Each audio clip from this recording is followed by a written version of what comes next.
Hello મિત્રો, સ્વાગત છે તમારું જયશ્રીસ કિચનમાં।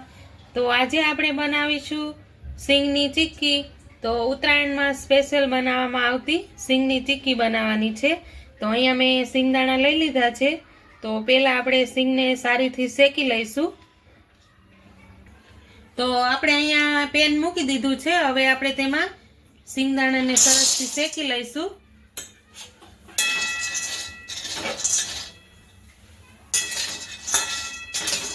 આ રીતે આપણે શેકી લેવાના છે।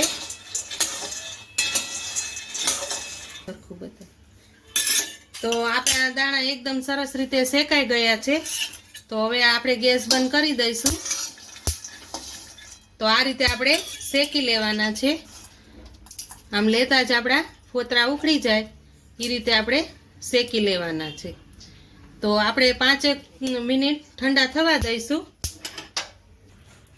તો આપણા દાણા એકદમ સરસ ઠંડા થઈ ગયા છે। તો હવે તેને આ રીતે આપણે બધી જ ફોતરી ઉખેડી લઈશું। આ રીતે બધી જ ફોતરી ઉખેડીને એકદમ સરસ દાણા થઈ જશે। આ રીતે આપણે બધી જ ફોતરી ઉખેડી નાખીએ। તો આપણે આ દાણા જો એકદમ સરસ ફોતરા ઉખેડીને એકદમ સરસ થઈ ગયા છે। તો હવે આપણે એક વાટકો લીધા છે સિંગના દાણા, તો સામે એક વાટકો ગળ લીધો છે। તો આપણે બંને એક જ સરખું માપ લેવાનું છે। તો અહીંયા મેં દેશી ગળનો ઉપયોગ કર્યો છે। તમે કોલ્હાપુરી ગોળ લેવો હોય તો તે પણ લઈ શકો છો। તો હવે પાયો લેવાનું શરૂ કરી દઈએ। તો હવે આપણે તેમાં ગળ એડ કરી દઈશું। આપણે તેલ કે ઘી વગર જ બનાવવાની છે। તો આ રીતે આપણે બધો જ ગળ એડ કરી દઈશું। પછી આપણે તેને ધીમા ગેસે જ હલાવવાનો છે। તો હવે આપણે તેને ધીમા ગેસે આ રીતે હલાવતા રહીશું। તો એક જ સરખો ગળ થાય ત્યાં સુધી આપણે તેને ધીમા ગેસ પર જ રાખવાનો છે। તો આ રીતે આપણે તેને એક જ સરખો મિક્સ કરી લીધો છે અને બબલ્સ પણ આવવા લાગ્યા છે। તો હવે આપણે એક જ થિયરીમાં તેને હલાવતા રહીશું। તો આ રીતે આપણે હલાવવાનો છે અને આપણે ચેક કરી લઈએ આપણો પાયો આવી ગયો છે કે નહીં। આ રીતે આપણે પાણીમાં ચેક કરી લઈશું।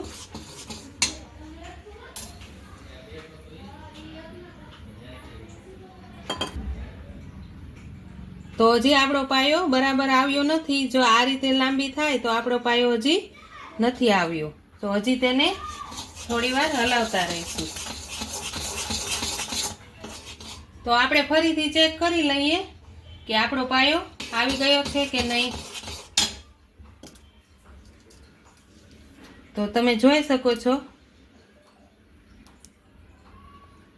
આ રીતે આપણે એકદમ સરસ થઈ ગયો છે। કટકા પણ થઈ ગયા છે। તો હવે આપણે તેમાં દાણા એડ કરી દઈશું।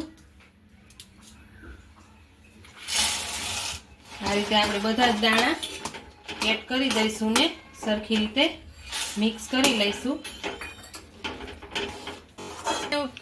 પથ્થર ઉપર ઘીનું લગાવી દીધું છે। તો હવે આપણે તેમાં સરસ રીતે પાથરી દઈશું। આ રીતે આપણે બધી જ ચીકીને અહીંયા એડ કરી લઈશું।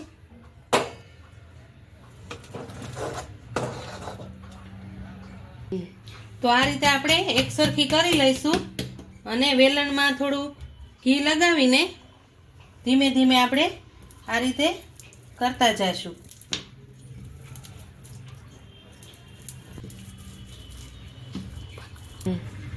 તો આ રીતે આપણે એકદમ એક સરખી કરી લીધી છે। તો આ રીતે જો એકદમ સરસ પતલી બની છે। હવે આપણે થોડું ગરમ છે ને તાજ આપણે પીસીસ કરી લઈશું। આ રીતે આપણે તો તૈયાર છે આપણી સિંગની ચીક્કી। જો આ રીતે એકદમ ક્રિસ્પી અને પતલી સરસ બનીને તૈયાર થઈ ગઈ છે। તો જો તમને મારો આ વિડીયો પસંદ આવ્યો હોય તો લાઈક કરજો, શેર કરજો અને મારી ચેનલને સબસ્ક્રાઈબ કરજો। તો તો કોમેન્ટ કરીને કહેજો કે સિંગની ચીક્કી કેવી લાગી.